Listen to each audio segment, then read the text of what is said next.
দুবাইয়ের ৪ রাত্রি ৫ দিনের ট্রিপ আমাদের আজকেই শেষ হচ্ছে। তাই রিসেপশন এরিয়াতে চলে এসেছি আর নিজেই বেরিয়ে পড়েছি শপিং করবার জন্য।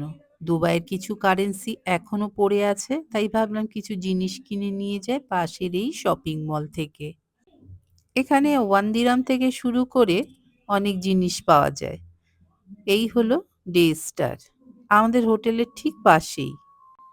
এর আগেও অনেকবার এখানে এসেছি আর এখানে আশপাশে অনেক দোকানই রয়েছে, তবে এই শপিং মলটা কিন্তু সস্তায় অনেক জিনিস পাওয়া যায়। বেশ পছন্দ মতন অনেক কিছু জিনিস কিন্তু এর আগে আমরা কিনেছি, দামেও কিন্তু ঠিকঠাক। পারফিউম থেকে চকলেট, ড্রাই ফ্রুট সবই পাওয়া যায়। ওই দূরে দেখা যাচ্ছে আমাদের হোটেল, তার ঠিক পাশেই রয়েছে এই শপিং মলটা। আমি কিন্তু একাই বেরিয়েছি, তার কারণ হঠাৎ করেই আমার মনে হলো আজ তো চলে যাচ্ছি, তাই নিজে থেকেই বেরিয়ে ঘুরে নিই চারপাশটা।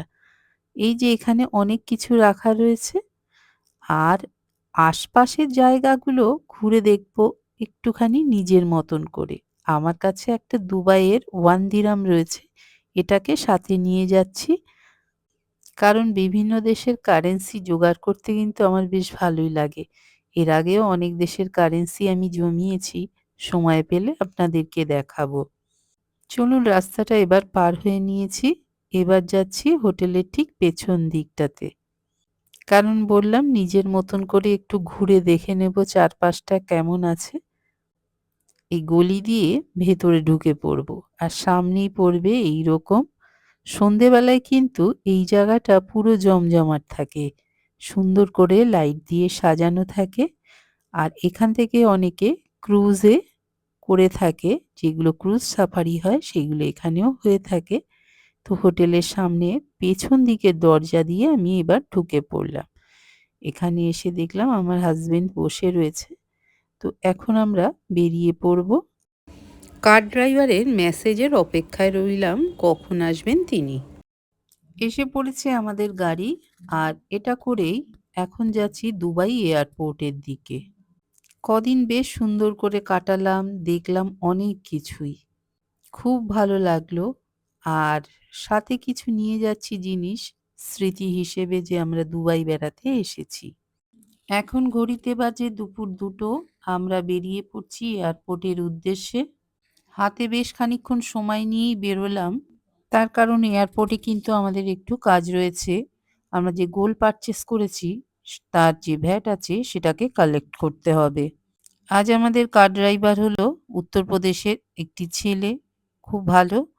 তো আমাদের মালপত্র লাগেজপত্র কিছুই বইতে হয়নি, একদম এয়ারপোর্টের গেট পর্যন্ত কিন্তু আমাদেরকে পৌঁছে দিয়েছিল।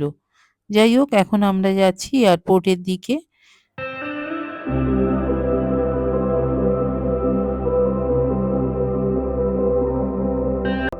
এই যে বিল্ডিংটা দেখা যাচ্ছে, এটাতে বেশিরভাগই কিন্তু বাঙালি থাকেন।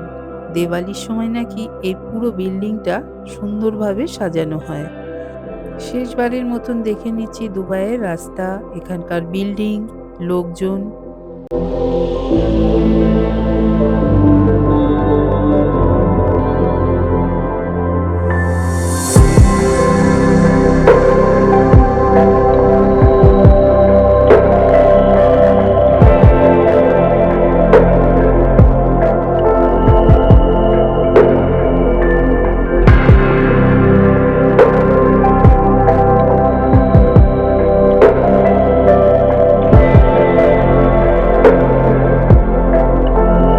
এই দেখুন কি সুন্দর একটা বিল্ডিং, চারপাশটা তো সুন্দর গাছপালা দিয়ে সাজানো, এমনকি বিল্ডিং এর ছাদেও রয়েছে সুন্দরভাবে থাকে থাকে গাছ লাগানো।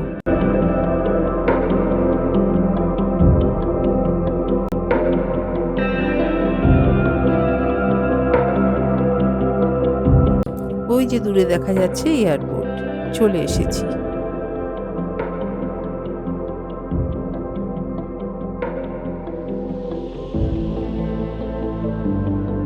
এয়ারপোর্টের ভেতরে অনেক জায়গায় কিন্তু ভিডিও করা একেবারেই বারণ।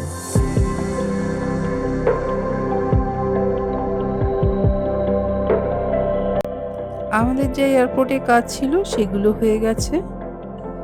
বোর্ডিং পাস হয়ে গেছে, ফ্লাইটের টিকিট পেয়ে গেছি। এখন যাচ্ছি কেবিন ব্যাগ চেকিংয়ের জন্য। আর বাকি রয়েছে ইমিগ্রেশন।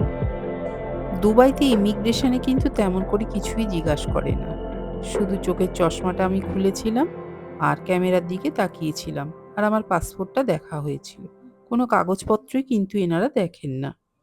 পাকিস্তান আর বাংলাদেশের লোকেদের জন্য কিন্তু একটু কড়াকড়ি করে থাকেন, তবে ইন্ডিয়ানদের ক্ষেত্রে কিন্তু একদমই এনারা সহৃদয়। এখন পৌঁছে গেছি মেট্রোতে, যেটা দুবাই এয়ারপোর্টের ভেতরেই রয়েছে, আর আমাদের নিয়ে যাবে টার্মিনালে। আর সেই টার্মিনাল থেকে আমাদের গেট নাম্বারের কাছে আমরা পৌঁছে যাব। তারই অপেক্ষা করছিলাম কখন আসবে মেট্রো।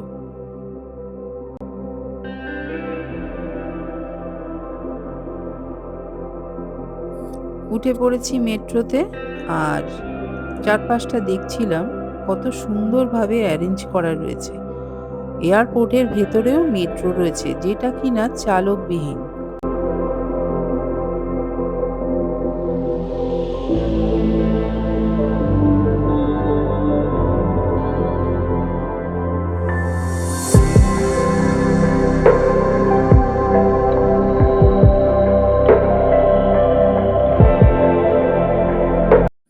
নেমে পড়েছি মেট্রো থেকে।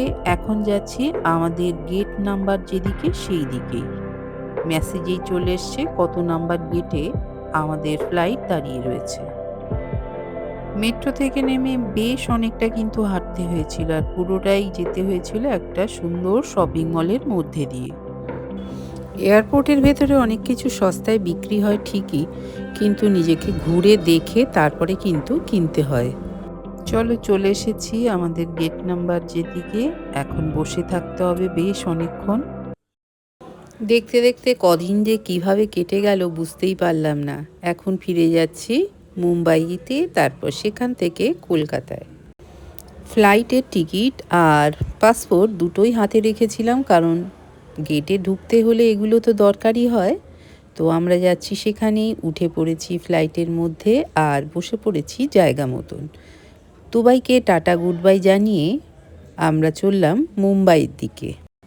দীর্ঘ 3.5 ঘন্টা জার্নি করার পর পৌঁছে গেলাম মুম্বাই এয়ারপোর্টে। এখন এখানে বেশ খানিকক্ষণ অপেক্ষা করতে হবে, বাইরে হচ্ছে প্রচণ্ড বৃষ্টি।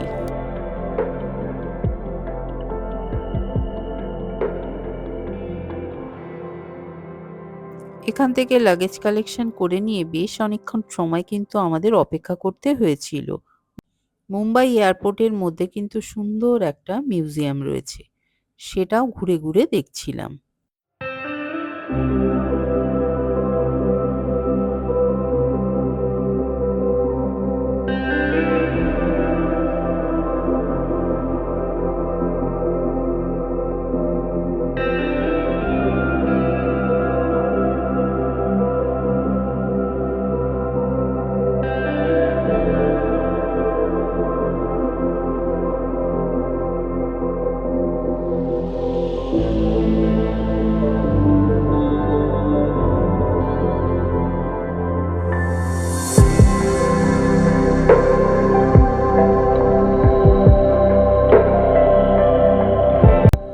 আর এই মিউজিয়াম দেখতে কিন্তু কোনো এন্ট্রি ফি লাগে না, এয়ারপোর্টের মধ্যেই পরে। সুন্দর ব্যবস্থা, চারপাশটা এত সুন্দর করে সাজানো রয়েছে পুরনো সব জিনিসপত্র দিয়ে। সেগুলোই দেখতে দেখতে যাচ্ছিলাম আমাদের গেট নাম্বারের দিকে।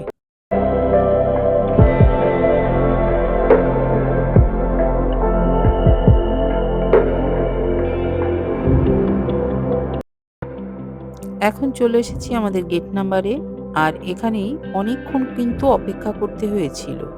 তার কারণ মুম্বাইতে তখন হচ্ছিল প্রচণ্ড বৃষ্টি। ভাবছিলাম ফ্লাইট ডিলে হয়ে যাবে না তো। তারপরে দেখলাম মোটামুটি সময় মতনই ছেড়েছে।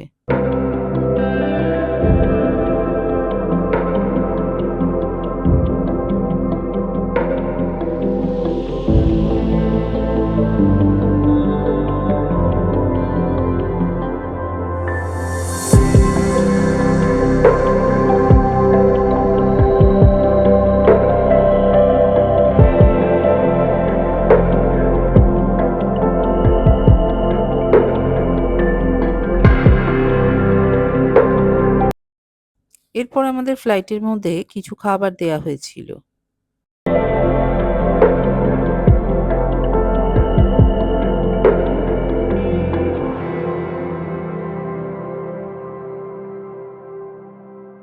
মুম্বাই থেকে কলকাতা আসতে আমাদের সময় লেগেছিল ২ ঘন্টা।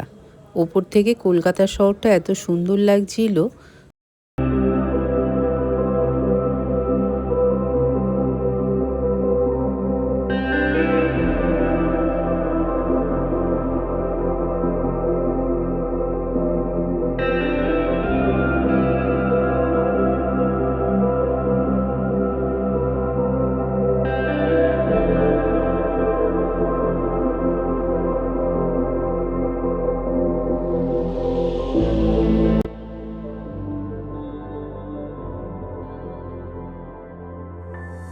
ফ্লাইট ল্যান্ড করতেই শুরু হয়ে গেল সবার তাড়াহুড়ো। কে কার আগে নামবে।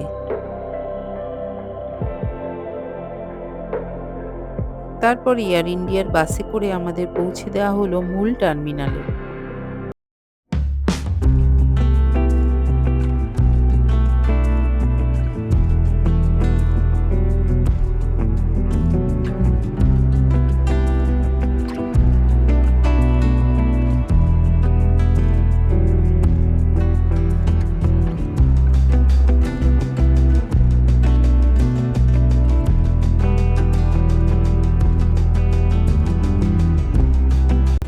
কত নম্বর বেল্টে রয়েছে আমাদের ব্যাগেজ তার কিন্তু একটা মেসেজ চলে এসেছে আমাদের কাছে, সেই মতন সেখানে চলে আসলাম।